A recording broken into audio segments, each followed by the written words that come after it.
Welcome to Innovators Pod, recorded April 23rd, 2015. Today we have YiDing Yu, Chief Medical Officer of the Twiage EMS app.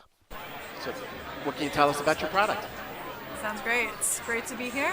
My name is YiDing. I'm a resident physician at the Brigham Women's Hospital, and I'm also a co-founder and Chief Medical Officer of Twiage.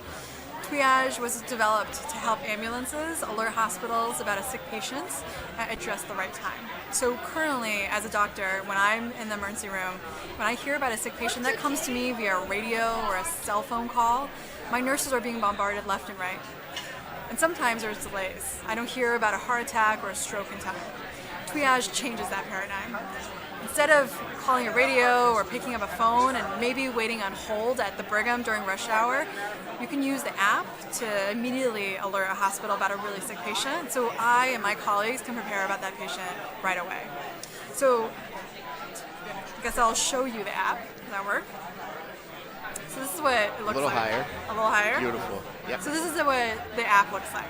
On a smartphone, immediately the EMT sees something like this. They can take a photo, they can take a picture of a photo ID, an EKG, record a memo, or take a video. So why would they want to do that? Maybe for a car accident, they want to show the surgeons. Great. This is cool. Maybe for a car accident, they want to show the surgeons exactly the mechanism of injury so that when the surgeons see that patient, they can really see how much blunt force trauma that person sustained to the abdomen. For a patient with stroke who's maybe slurring their words, who maybe has a little droop of his face, a video could be worth 1,000 words. It's so hard to convey that to a neurologist and get them to trust your exam. This way they can see it live. After you enter this data, you just swipe right or left. You can see the chief complaint here. So we give all the reds our priority ones, or they are really serious stuff. Or Twiage is also capable of sending more routine things. You kind of select, let's say we'll do stroke right here. We care about some key features. You just tap on all of these. If you make a mistake, you just untap. We're recording everything securely, and it timestamps everything so the hospital knows exactly where you're coming. You could select a destination. Oops. Right there. You're going to really just select it from a drop-down menu. The easy thing is, normally when you're an EMT now, if you have to reroute, say you were going to go to a community hospital, but then you realize your patient's too sick, you actually have to radio 2 hospitals then. Tell the first hospital you're not coming, and then tell the next hospital from the beginning why you're coming. That's a huge waste of time, especially when they're in the back of the truck. They're really sick. We've been live with South Shore Hospital, and we did a 3-month pilot with them. They're the 5th busiest hospital emergency room in Massachusetts, and they used it live with 3 ambulance companies. They thought it was incredibly helpful to get flow through their ED. They see so many patients and they really care about ED throughput. They were able to cut the time that it took for the ambulance to wait from the door to a room because they could pre-register patients. The doctors knew who was coming exactly the right time. Right. And using the dashboard, they were able to see that actually there was a heart attack that was going to arrive in 1 minute because they have a GPS tracker.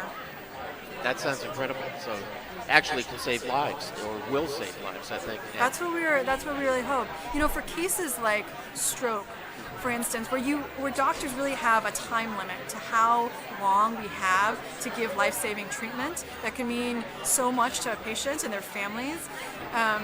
The actual treatment outcomes for strokes are pretty poor. Across the national landscape in the United States, the average for patients walking in within 2 hours of their stroke symptoms actually getting TPA, those clot-busting drugs, average is 18%, according to the American Stroke Association. They're trying to get that number to 50%. We're going to say half the patients who walk in should get treated. And how do we do that? The reason why we don't do it well is because it takes a lot of coordination to get a patient treated for stroke. Mm-hmm. You need to get a neurologist involved. You have to obviously have the emergency room doctor and nurses on board. You've got to have a CT scanner live and ready to go. Our CT scanners are constantly being used to scan patients. Right. You have to clear that LOA. So Twiage allows you to gain the time that a patient is being transported. That 10, 15 minutes you can use to get all your ducks in a row so the patient arrives there whipped immediately to a CT scanner or the OR or a cath lab. And for that patient, you're really saving time and you might be able to save a life. What do the EMTs think about it? Have you gotten feedback from them, I would assume? So they love it. There's only 3 screens to our Twiage app you just saw. It's incredibly simple to use, and what they don't have to do now with Twiage is they don't have to actually make that radio call or that cell phone. So just to give a sense of why this is frustrating for them, it's not the driver who's making this call, it's the EMT who's at the back of the truck with the patient. So the sicker the patient, the less time they have dialing a phone to give a pass off. The other thing is that there's only 2 wavelengths of radio frequencies that are live for medical use. That means during rush hour, you might be on hold, and nobody wants to be on hold with a stroke patient who really needs care. Right. With Twiage, you are guaranteed to be able to be connected to the hospital. You won't really have any of those challenges. Cool. One last question. Can you run it hands-free? Yes. With voice? So currently, we've developed for Google Glass so that patients, so that paramedics can use the app hands-free, voice-recorded, while their hands are doing other important stuff. That's incredible. Yeah. Wow. Absolutely. I hope I never have to use it. I hope you never have to use it either. But I wish you guys luck. Thank you so much. Thanks for really sitting appreciate down it. with me, too. Of course. Nice Take care. meeting you.